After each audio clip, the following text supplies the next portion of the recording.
we think that we are so elite and so different that things don't apply to us, but we're gonna show that it does in fact happen here. So first of all, what is the school-to-prison pipeline? So sociologists define it as a disproportionate tendency of minors and young adults from disadvantaged backgrounds to become incarcerated because of increasingly harsh and municipal policies. Which is true, but we like to use a more functional definition. And I ask you to look at the school-to-prison pipeline.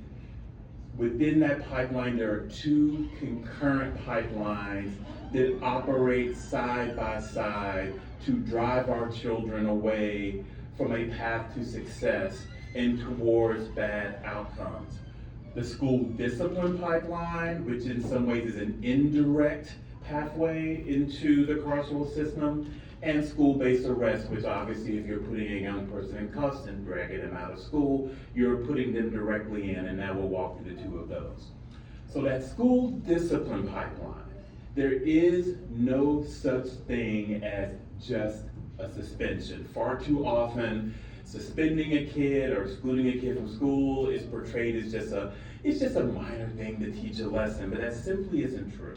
So that pipeline involves frequent suspensions or even expulsions that when you remove a kid over and over again, you are disconnecting them from their school community. And once these kids are outside of school, they become more, not less likely to end up involved in the system. This is one thing I would please, when you're talking to your local school-based school administrators, drive this point home. They think, well, we're suspending this kid's gonna learn and come back and never do it again. When in actuality, kids are twice as likely to get involved in the juvenile or criminal justice system during periods that they're excluded from school. And this increased likelihood, it applies to the kid who's never been in trouble before, as well as to the kid who's had prior troubles. And if you just stop and think about it, on what planet is a kid sitting at home for a whole week or 2 weeks with nothing to do while the parent has to work? Since when is a kid sitting at home idle ever really a good thing? We're not benefiting our kids by doing this, and the research, that actual statistic is from a study by the University of Chicago, bears that out. Now, school-based arrest pipeline, that involves arrest for behavior that could be better resolved through alternative approaches. And I'll get to some data on this, but I'm a 70s baby, I'm 52 years old. I came of age at a time where every scrape during recess, where every shoving match in gym class, where every tussle after school did not involve the police and was not treated as a law enforcement matter. I look at my friends who are all family men and women working and doing their things, and we got into these tussles, and we are where we are because we were not grabbed and sent into the system for those things. But again, kids don't change. Kids have gotten into altercations since the first one-room schoolhouse, but the way adults treat young people change. And when that decision to arrest rather than figure out what's going on, figure out how to settle the dispute, or deal with those underlying needs. Dr. Forkey talks so eloquently about trauma. Oftentimes these incidents, trauma is the root. There are ways to deal with the underlying trauma that does not involve a kid being pushed into the legal system. So does it happen in Massachusetts? Because people say, oh, I'm sure that's something that happens nationally, but it couldn't really happen here. The answer is yes, it does, and it impacts our students of color and our students with disabilities the most. Black students are suspended at 3 times the rate, Latino students at 2.5 times the rate of white students, and Black and Latino students are both disciplined, far in excess of the state average. As the parent of a young man with a disability, it always breaks my heart that our students with disabilities who already need more to access to curriculum are excluded at twice the rate of their non-disabled peers. So you already have students who need more to keep up, and yet we're disciplining them and leading to days of lost instruction far and away more than their peers. And the key thing with data, we can look at race or disability separate, but when you look at those two together, at the intersection of race and disability, look at how the disparities jump. Now you're looking at Black students with IEPs excluded 4 times the rate, and Latino students with IEPs at 3 times the state average. And when you talk about suspensions, people's minds immediately go to high school, older student, but it happens with our babies. And when we're talking pre-K to 3rd, we're talking 4 to 7-year-olds, and those are babies. But yet, in those early grades, Black students are 4 times and Latino students 3 times as likely to be excluded. 4 and 5-year-olds are being excluded during years where they're getting the basic building blocks of education. And when we look here in Worcester, because I don't want to just talk in the abstract about state, if you take a 3-year span coming out of the pandemic from 2020 to 2023, you can see that those disparities are present here in Worcester. This district excludes greater than the state average, and Native American, Latino students, students that are multiracial, students with disabilities, and low-income students are all suspended at higher rates than their peers. And so when you look for your Latino boys, in particular, you see the disparities. Low-income students who have Latino backgrounds, you see the disparities. Latino students with disabilities, you see nearly double their proportion of the student population. And in African American students with disabilities, there are some slight disparities.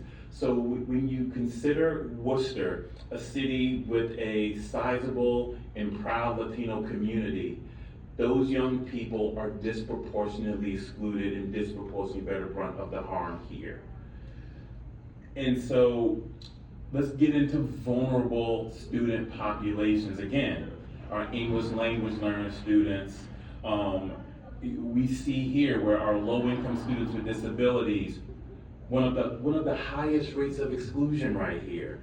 For students who are already grappling with poverty, but then are also dealing with disabilities, those struggles that they go through are not being met, they're being excluded. English language learner students, again, students who need more, and then low-income students with multiracial identities. This cross-section is a way to simply say that when we're looking at these disparities, school discipline poses harm to all students, but it is disproportionately felt by some of our more vulnerable student populations. So when you start talking about this, especially when you talk in like a political space, people say, well, there's these really serious things that are happening. We have to do this because we're not just suspending for minor stuff, it's really serious. Numbers don't bear it out. Most recent year of data, 24-25, the majority of suspensions in Massachusetts are nonviolent, non-criminal, non-drug. So I'll just predict my voice. When you read the newspaper, it's easy to see these flashy headlines and assume, oh my God, these really bad things are happening in school, and that must be what they're excluding for. More often than not, it isn't for the cases with drugs or weapons or violent behavior. And in Worcester, it's a little bit less than the state average, but still nearly half of the suspensions are for lower level behavior that could be dealt with in a different way. So I would love to be able to tell you what school-based arrests look like in Worcester, but Worcester reported 0.0 arrests happening in their school district during the 2024-25 school year. I happened to just do a Google search and say arrest schools Worcester 2024 and 25, and I saw multiple news articles about arrests happening, but they're saying none to the state, which is fascinating because people will say we're not arresting kids, and then they'll turn around and say, oh my God, kids are out of control. Which is it? So there's a reporting issue, and that first bullet is something I want everyone to take away. Your superintendent, by law, Chapter 71, Section 37P, subsection D of the general law says, No later than August 1st of every year, they are supposed to not just report to DESE, that's 0.0 showing that that's not happening, but also at the school committee. They are supposed to tell all of you, as residents of this city, how much are you paying for your officers who tend to the schools, but then comparing that to the budget for mental health, right? Because at the end of the day, if all you're doing is policing and you're not dealing with underlying needs, you're not dealing with student best interest, and they're supposed to be sharing this information on arrest. Because if we're gonna evaluate SROs, or even if you don't have SROs in the schools, if you have officers that are coming into the schools, don't we need to have the numbers to show what's really happening? It shouldn't just be about narratives going back and forth. We should have the data. This was a change in the law CFJJ worked really hard on in 2020 to get included in the police reform legislation, because we're like, we want to be able to know what's really happening, and unfortunately years later, we're not where we should be. And so I keep saying that it's harmful. Let's talk about how. So you can't learn if you're not in school.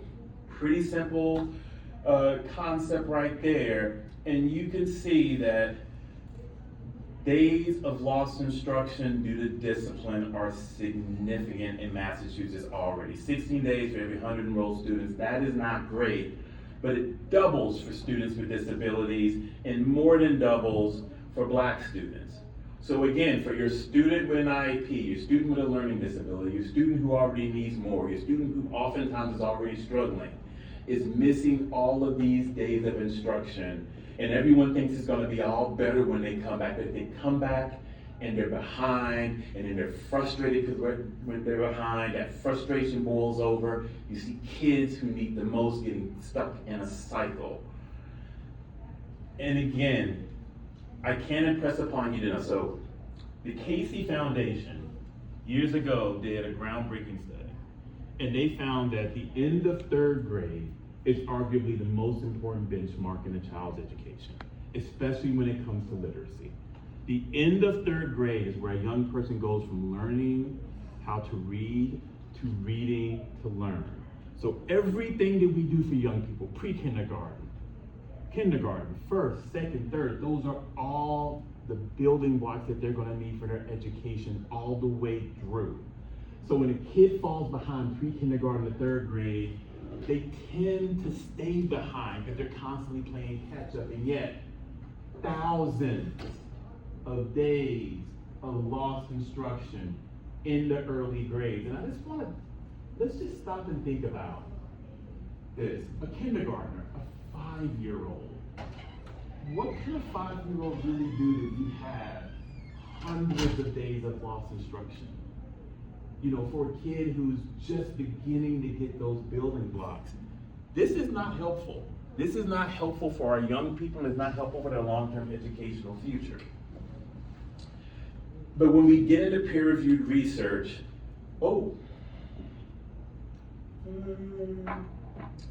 this is what happens when somebody be an old man dealing with technology.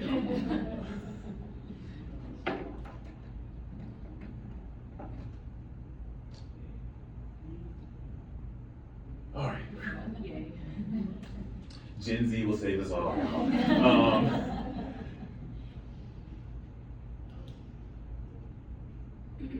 So schools that suspend more students, they see a host of negative outcomes later in life.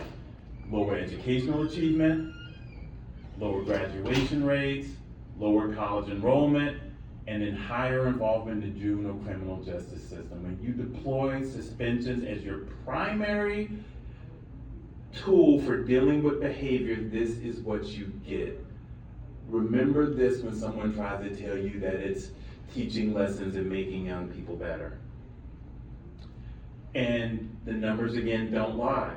Kids who've been suspended or excluded once are more likely to be disciplined again and twice as likely to drop out.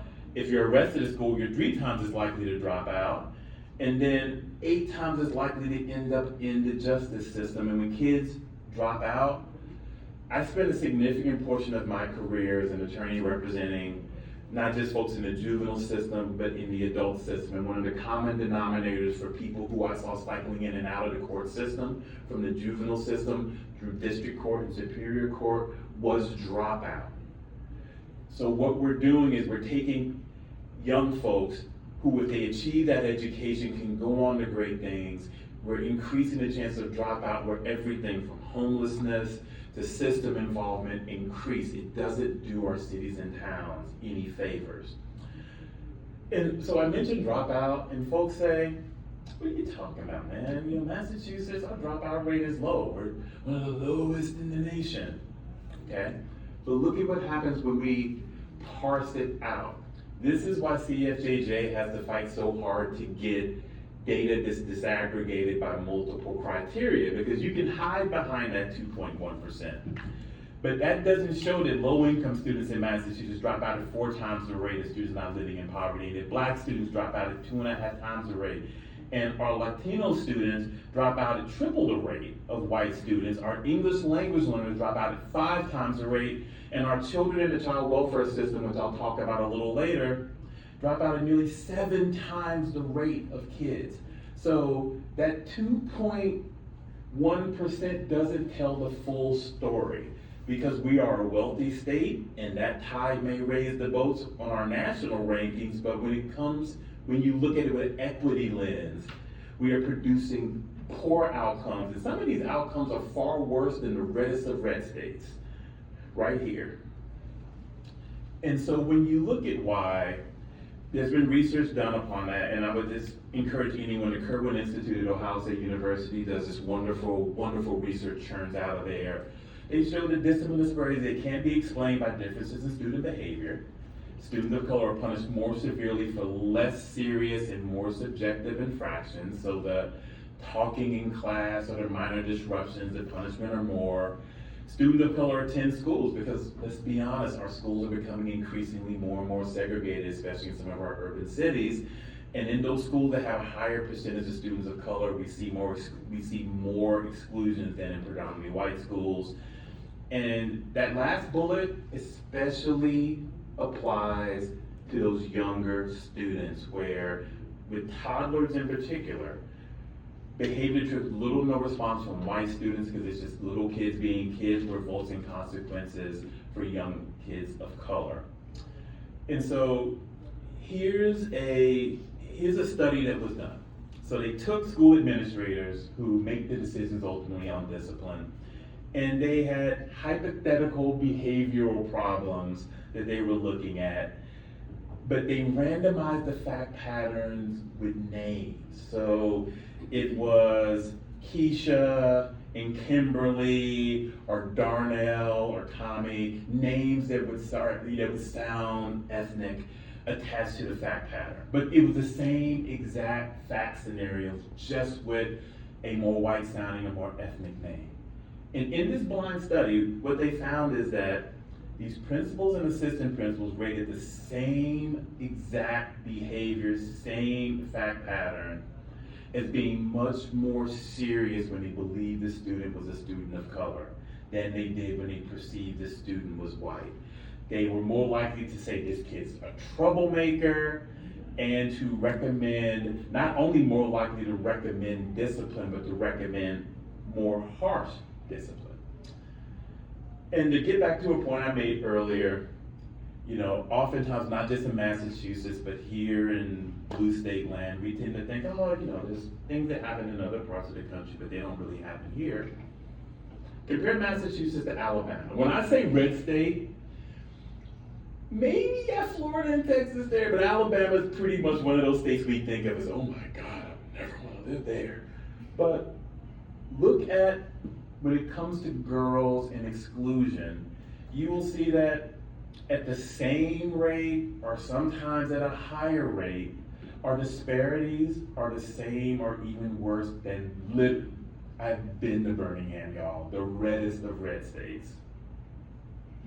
And now I'll pass to Astrid.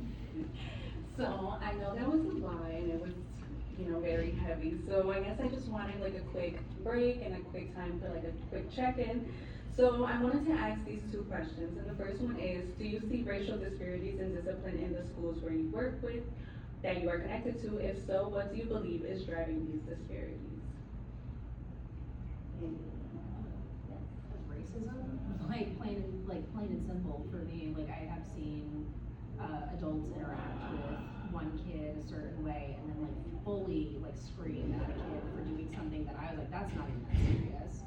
And it's like a kid trying to like tie their shoes, but they're doing it in the way that like a 5-year-old is going to. So like, yeah, is it like taking up a whole time, or if it's not worth like screaming at them for making it worse? So I don't know. I really just think it boils down to like that, like a person's particular biases that they have against a certain group of people. Such a great point, and we even see children look at their teachers sometimes like, why are you yelling at them like that? It's not. So even kids pick up on that. Thank you. I was gonna say, I think some of this is also where there is the factor of, like, it becomes a chicken, well, no, it's a snake eating its own tail when you look at coverage of, the disproportionate coverage of people of color, children of color, and the discipline that they receive, and the description of the offenses that is fed to teachers, administrators, which ends up generating, the results, which end up being fed to teachers. So I think you get into a situation where it's a cycle that needs to be broken, but it's feeding itself. No, absolutely, and that statistic of the percentage that are nonviolent, non-drug, etc., that is available on the Department of Elementary and Secondary Education website, their school safety discipline report. Anytime I read an article of, oh my God, the kids in this district are so out of control, I immediately go to that statistic. And without fail, every time I see the majority of what's happening are really those low-level things, but yet, you're right, those minority of serious incidents are used to paint a picture that isn't fully accurate about what discipline is. Yes, Suzanne. So I'm also an education surrogate for kids in foster care. First of all, most of the kids I get appointed to are kids of color. And most of them are kids with disabilities. And one of the main things that I deal with in advocating for them is suspension and discipline. So I see it, and I just, with kids that are involved in the child welfare system, a lot of times what's driving them being involved is really the poverty issues for the most part. So I think that is part of the conversation as well. And you mentioned it in some of your statistics with low income, impoverished families. We'll get to it later in the presentation, but there's an intersection of, there's poverty and trauma and how those two feed on each other. I grew up in one of the poorest communities in America, literally, and when you're hungry and you're worried about where you're gonna lay your head at night, that exacerbates trauma. And or if you're in the foster care system, all my stuff's in a garbage bag, and where am I gonna be staying tonight?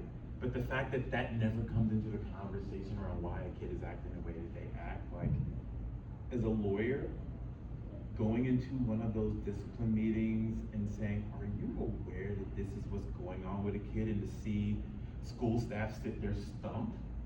We didn't know. And I'm like, that's the problem, you didn't ask. And so as you read all this, think of, these are the things that we should always be asking. We ask with rich kids, what's going on? We don't ask with poor kids. Yes, ma'am. I agree with everything that I heard, and also, if you look at some of the policies regarding discipline in schools, it might say things like, a student can be suspended for defiance. But one teacher might say defiance is rolling the eyes. Yes. And then another teacher might say defiance is putting their head in the desk, but they might have put their head in the desk because maybe they slept in the car the night before. So there's that piece. And then also, I would say another underlying factor related to everything we talked about is also the lack of accountability. Yes. So I know from working with districts, they're fudging numbers, like you said, but when they suspend students for things as simple as head in the desk or rolling their eyes, there's really no accountability. Right.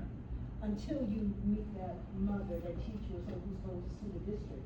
But even then, there's still no accountability. It might cost them a few shekels, but there's the lack of accountability piece, like what really happened, you know, there should be, because the taxpayers are paying for that, not the teachers.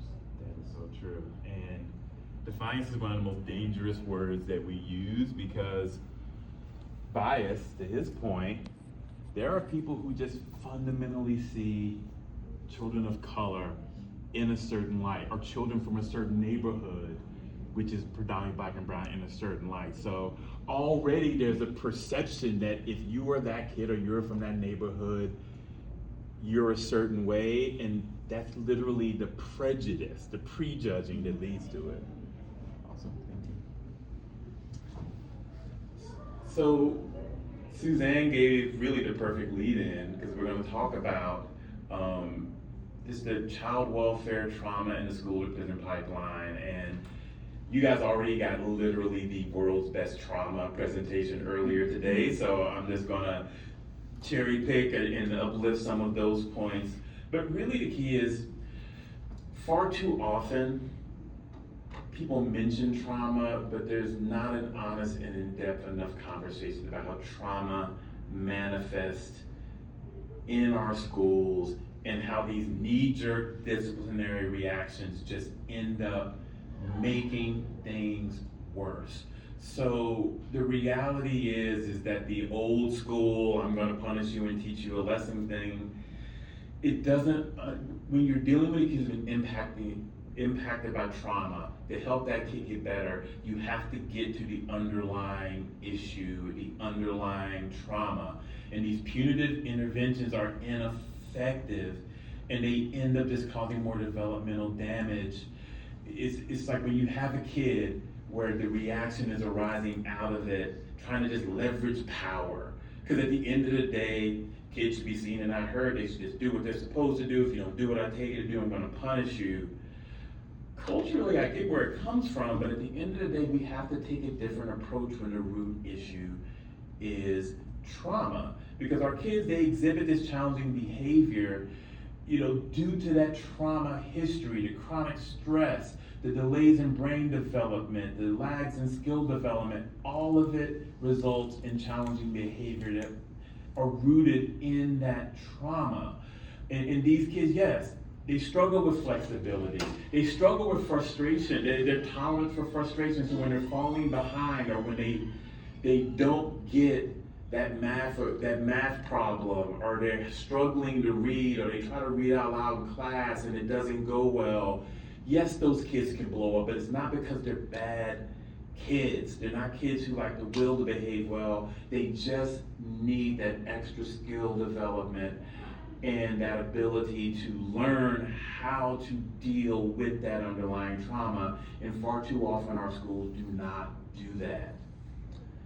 And so I give that framing around trauma because you can't talk about kids in the child welfare system without centering the conversation around trauma. Because when we think of populations in our country who have trauma, many of us think like our dear friends who've been in the military, and true enough, they have incredibly high rates of trauma. But foster kids, their rate of trauma actually dwarfs that of combat veterans. That is the level of trauma that we see in our young people who are in our DCF system, particularly those that we see in our group homes and in foster care. And that is because these kids are impacted by complex trauma. So it's not just you went through one thing. It's when you have early onset exposure to multiple types. You've verbal abuse, there's been physical abuse, you've witnessed a loved one being abused, you've had a loved one who's been a victim of violence and you saw it, you've undergone the instability of trauma. It's these multiple things overloading this adolescent brain that brings about that level of complex trauma. And we see that children in the child welfare system, over 70% meet this criteria for complex trauma. Also, many assume that like little kids, like babies and young kids, they're not gonna remember. Not true. Not true. when abuse and neglect and inconsistent caregiving happens during that time when they're really little, when you have significant brain development, it has serious implications down the road. So even when we see babies and little kids removed from their home and they have that instability of the child welfare system, it creates an ongoing impact that continues to show up throughout schools as they get older. And so just some framing of what the population look like. So when we look at kids in out-of-home placement, meaning kids who've been removed from their homes and they are in foster care, they're in group homes, you can see that the majority are between 6 and 17. So effectively from elementary school through high school, a significant population of kids. And now we're gonna get into the educational struggles of foster care. And I'm just gonna editorialize and say, it bothers me incredibly that these statistics have been given to our legislature, who has chosen not to act to try to improve these outcomes. So we can see that because of the trauma that we just talked about, this high rate, these kids are more likely to have behavioral issues, and yet they experience 4 times the rate of discipline and school exclusion. So kids who already feel unwanted because they've been removed from their home and they're bounced all over placement to placement, they go to school and they feel unwanted because they're more likely to be disciplined. 3 times the churn rate. Anybody remember how difficult it was being a new kid in school? So whether you moved to a new town and you're suddenly a new kid, or when you went from elementary to middle school and middle to high school, that adjustment wasn't fun. Now imagine doing that 3 times or 4 times or 5 times in one school year. How difficult that is for a young person to process. When it comes to churning through multiple schools, foster care kids, it happens at 3 times the rate. Foster care kids, because of the exclusion and because of the lack of trauma-informed support, they have 10 times the rate of grade retention. 10 times as likely to end up repeating a grade. And we know that grade retention results again in nearly 7 times the rate of dropout. So we take kids who have some of the worst rates of trauma in our Commonwealth, who need the most, we give them the least, and then there are some who end up surprised that they end up in a dropout rate. And if we're, by disciplining them and not giving them supports, we think we're doing better for them, how does this help our community, having young people who've dropped out of school, who don't have options, who aren't able to get jobs and support themselves? How does this make kids better? How does it make our communities better? It doesn't.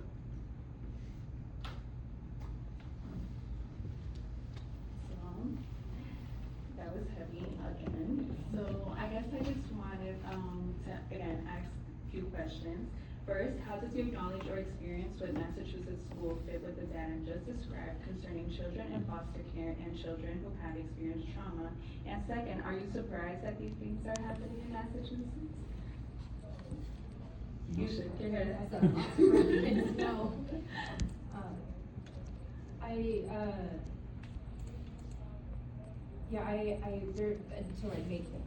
I had known of a kid that had to leave school early a couple of times for therapy regarding their foster placement, but because of that, they were unable to get perfect attendance, and because of that, they were also punished by the school in some way. So it felt to me distinctly unfair that this kid has to do something, but because they have to do something, they have to miss a little bit of school. They were there all day. They missed the last 30 minutes, and it was early releases or something, and it added up to being something that ended up punishing them.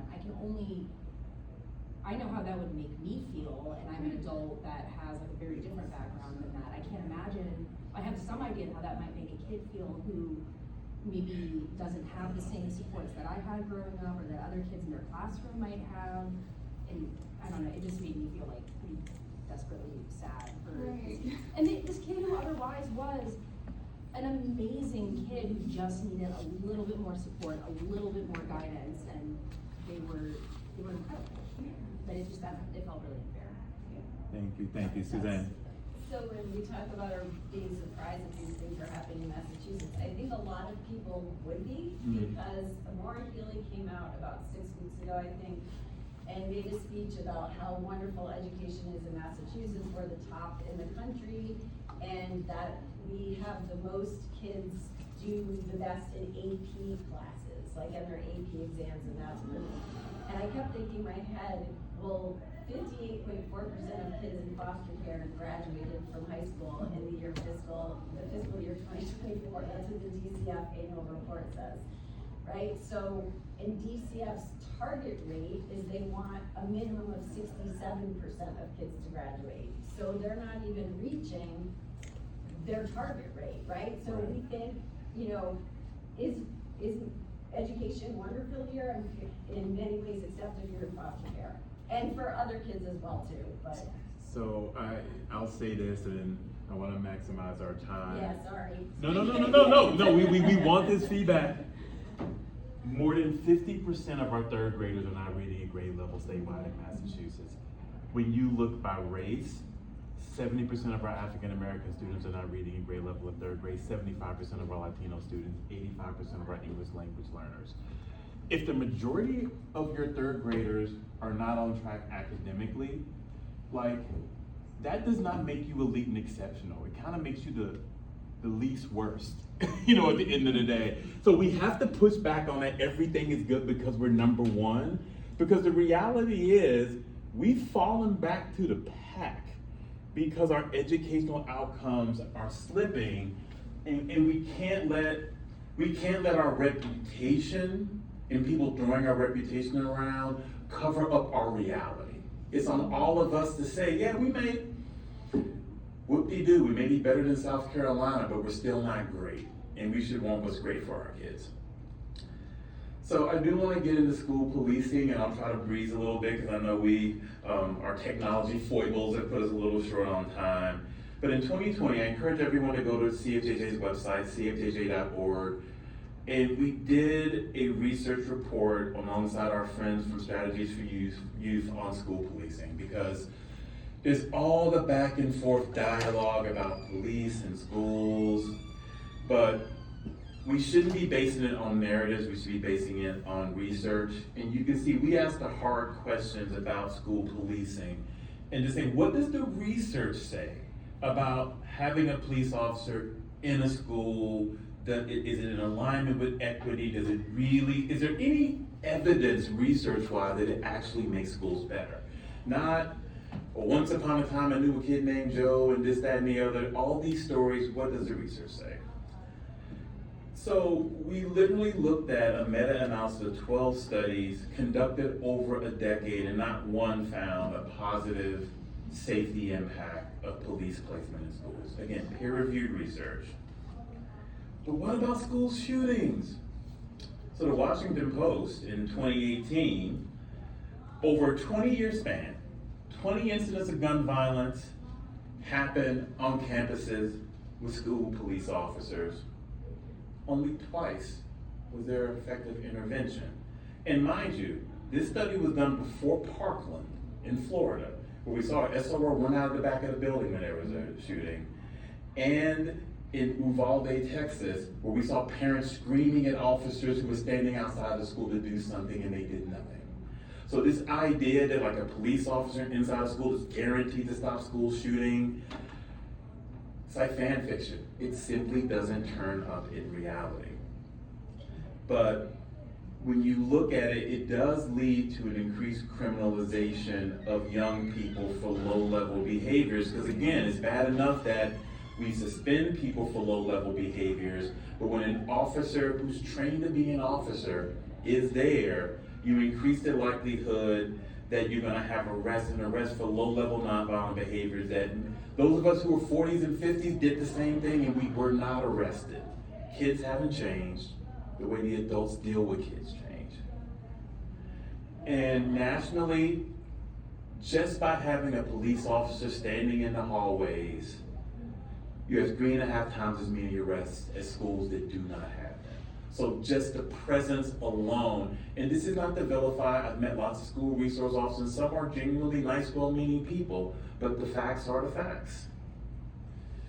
And so when we talk about race in policing in schools, Black and brown students and students with disabilities are disproportionately singled out. How did we come to this? Focus groups with school resource officers themselves affirm this fact, that when you have a school on one side of town and a school on the other side of town, and the school on this side of town has more Black and brown students and poor students, those SROs are pressured to make more arrests than in schools that are whiter, coming directly from the SROs themselves. What's considered arrestable in your urban district, the same conduct often isn't considered arrestable in your suburban district outside of that district. And again, it's not from us troublemaking advocates, that is from the SROs themselves. And ultimately, you can see right here, Black and brown students, 27% of all students, 64% of all arrests. There's also research that shows that when you have regular interactions with police officers in and out of school, it has a harmful impact on academic performance. I get pulled over on the highway, even if I get let go with a warning. This is me. Imagine a kid who gets stopped and patted down first thing in the morning. That kid's gonna be expected to go calmly, just go through their school day? What about a kid who's gone through trauma already and that pat frisk ramps up their trauma? That kid's gonna be a mess and they're not gonna be able to focus. Again, adults sit there and say, didn't do anything wrong, who cares, just a pat down, just for safety. No, you're literally hurting academic performance, which is the ultimate purpose of why we want kids in school in the first place. And so again, I'll leave this up for a minute. The research on the detrimental effect on school climate, especially for Black and brown students, is well established. And the stated intent of SRO programs is that it's going to make our police officers seem more legitimate and build relationships. But you know what happens? Again, as I said earlier, kids pay attention. And when an SRO overreacts to one kid and they don't react to the same behavior for another kid, when they're patting down and searching this kid, but they're not patting down and searching those kids, kids may not say anything, but they see that unfairness, and it actually does the opposite of building that legitimacy. And so I'd be remiss if I didn't branch this out into a broader conversation around school hardening, because it's not just police in schools. At a time when municipal budgets are tight, and when school district budgets are tight, and every dollar counts, we continue to throw money at metal detectors, and people talk about bulletproof smart boards, and all of these things designed for school safety. But when you get into the research, and we're talking about research that spans nearly 20 years, when these approaches are reviewed, there's no evidence showing that they make schools safer. I personally got so angry about the fact that money was being directed to metal detectors rather than student supports that I wrote this report on metal detectors that's on our website. Literally in a week, just rage typing. And because folks just really insist that it will do something, but 15 years of research found insufficient evidence that they decrease either crime or violence in schools.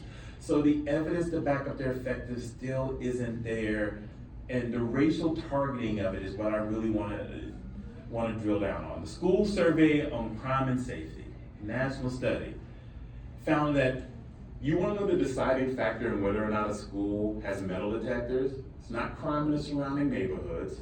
It's not incidents in the school.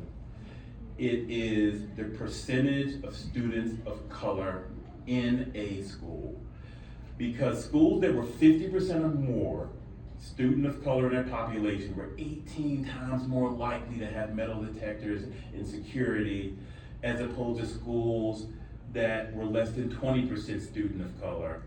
And again, simply that, the amount of crime in the surrounding neighborhoods was not a determining factor, the makeup of the student body was. These school hardening policies are literally targeted based upon race. And this quote it shows what happens and how kids perceive it. Using Boston as an example, you have a kid who's in a neighborhood school in Dorchester or Mattapan, but they have a friend who's a Metco kid who goes out into the suburbs. How does it make the kid feel that he has to sit outside on a day like this and get wet waiting to get into school for going to a metal detector when his friend in the same neighborhood does not? And perpetuates racial inequity, weakens trust in government institutions, skews perceptions of their standing in society, and sends a harmful message that students attending majority white schools enjoy greater privileges and have superior privacy rights. We're literally teaching our kids by the inequitable placement of these practices that certain kids deserve more respect for their privacy rights than others, and that should not be a message that we are sending to our young people. And I want to end with this. Dr. Kenneth S. Trump, he's not related to the other guy, president of the National School Safety and Security Services, he gets the phone call whenever there's a school shooting. Oh, no, we need these more things. This man has testified before Congress multiple times. He's testified all across the country. And when it comes to all of these school hardening perspectives, this was his quote.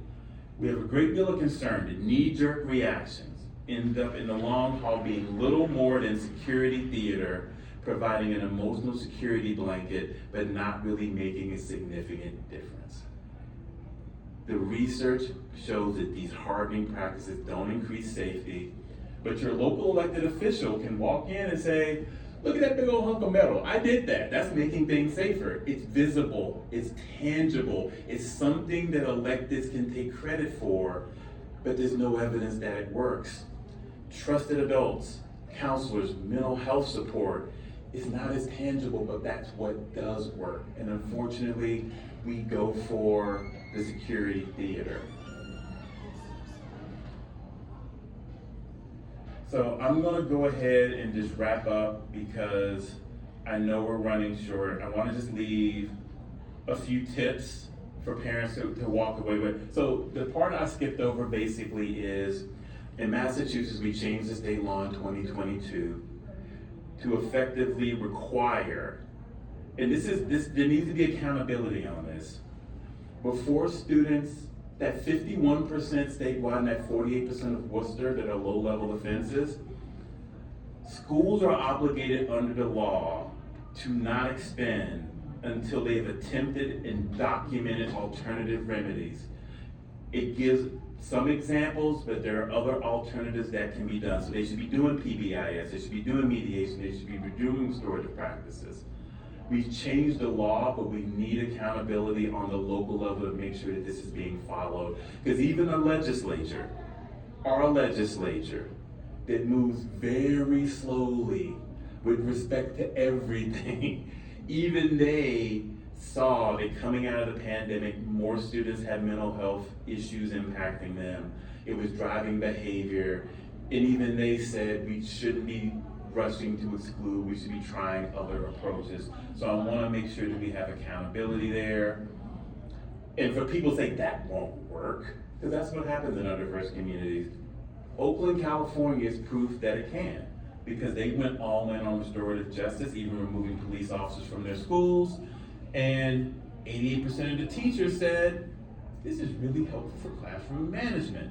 It reduced suspension, it reduced disparities in suspension, it increased graduation rates, it increased attendance because, surprise, when kids don't get kicked out of school for every little thing, school just feels like a more welcoming place.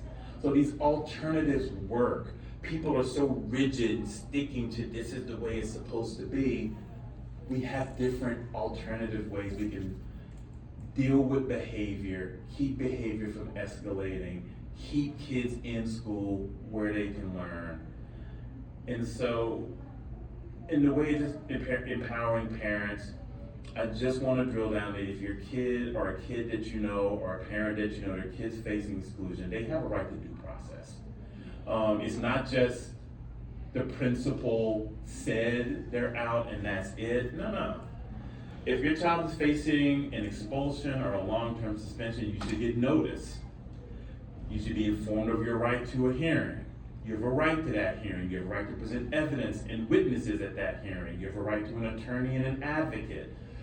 You have a right to have that notice and even that hearing, an interpreter for your native or primary language. There are rights with the exclusion process. As a parent, you don't have to just throw up your arms. You have a right. And there are organizations that you can call who will provide you the support in navigating this process. And again, there's a right to a hearing in Massachusetts. And if the hearing doesn't go your way, you have a right to appeal up to the superintendent.